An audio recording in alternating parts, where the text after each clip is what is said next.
आपने कहा कि भारत को असली आज़ादी 2014 में मिली, 1947 में तो भीख में आज़ादी मिली। भाई ये बात बिल्कुल सच है जो ये औरत बोल रही है, बिल्कुल सच बात है। क्योंकि पता क्यों सच बात है, आप सुनो क्यों सच है ये बात।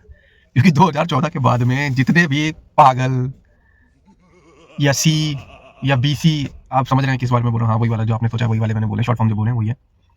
तो ये जो जितने प्राणी निकल निकल के आ रहे हैं ना, ये सारे 2014 के बाद की पैदाइश है।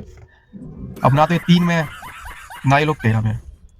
सुनिए आगे क्या बोल रही है मैडम। ये सब जानते हैं कि हमारा आज़ादी का जो संघर्ष चल रहा था, सुभाष चंद्र बोस जी का एक गुट बना था और नेहरू एंड गांधी जी का एक गुट बना था।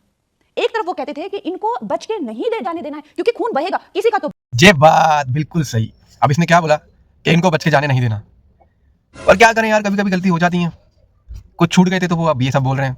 क्या करें, अब गांधी जी को हम जाके कुछ बोल नहीं सकते, हम सुभाष चंद्र बोस जी को जाके कुछ नहीं बोल सकते। अब उनकी गलती नहीं है। वैसे चूहे थोड़े बिल में छुप गए होंगे, तो वो चूहे जो थे ना, वो 2014 के बाद में चूहों का वो घूस बन के बाहर आए। आपने देखा होगा गाँव में, अगर आप रहते तो आपको पता होगा घूस होती है मोटी। वो चूहे का ही मतलब एक समझ लो कि डैडी बोलो, कुछ भी बोलो। अब इन्हें आप डैडी बोल लो, मदर बोलो, कुछ भी बोलो, लेकिन ऐसी घूसें बहुत सारी हो गई हैं। करना पड़ेगा इलाज।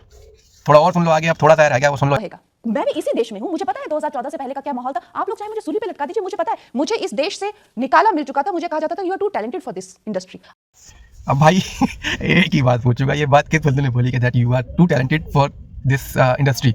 इंडस्ट्री में मतलब आप जानते हैं कि मैडम कहाँ से बिलोंग करती हैं, कहाँ से आती हैं, आप सबको पता है। इनकी कुछ मूवीज अच्छी हैं, मैं झूठ नहीं बोलूंगा, देखो बाइस नहीं होना चाहिए बंदे को, बिकॉज हम गोदी मीडिया नहीं है। बट मैं इतना ही कहना चाहूँगा, बाकी इनको बाकी बड़े बड़े लोगों ने भी बहुत एडवाइस दी है कि आप थोड़ा दिन घर पे, जो ऐसे लोग हैं ना जो बार बार में निकल के आ जाते हैं, आपने देखा होगा बहुत से लोग चिल्लाते रहते हैं इस चैनल पे, उनके लिए एक ही एडवाइस है, थोड़े दिन यार घर पे बैठ के अपने दिमाग पे काम करो भाई। तुम यार साड़ियों पे खर्चा मत करो, आप लोग अपने कपड़ों पे खर्चा मत करो, घड़ियों पे मत खर्चा करो, आप लोगों ने अपने दिमाग पे खर्चा करो, बहुत ज़्यादा ज़रूरत है। नहीं तो आप लोग हम जैसे लोगों का दिमाग खराब करते हो ना। आजादी कई चीजों की होती है। आजादी शारीरिक होती है, आजादी वचनों की होती है, मानसिकता की होती है, सोच की होती है। आजादी के कई जो है वो रूप होते हैं।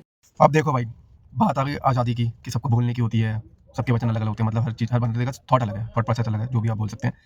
अब ये इनसे पूछा जाए कि आपको ये आज़ादी किसने दी, कि आप ये बात बोल रहे हैं कि आपको बोलने की आज़ादी है, आपको चलने की आज़ादी है, आपको पहनने की आज़ादी है। तो भाई बोलना बहुत आसान होता है, बहुत ईजी है, जोक सपाट।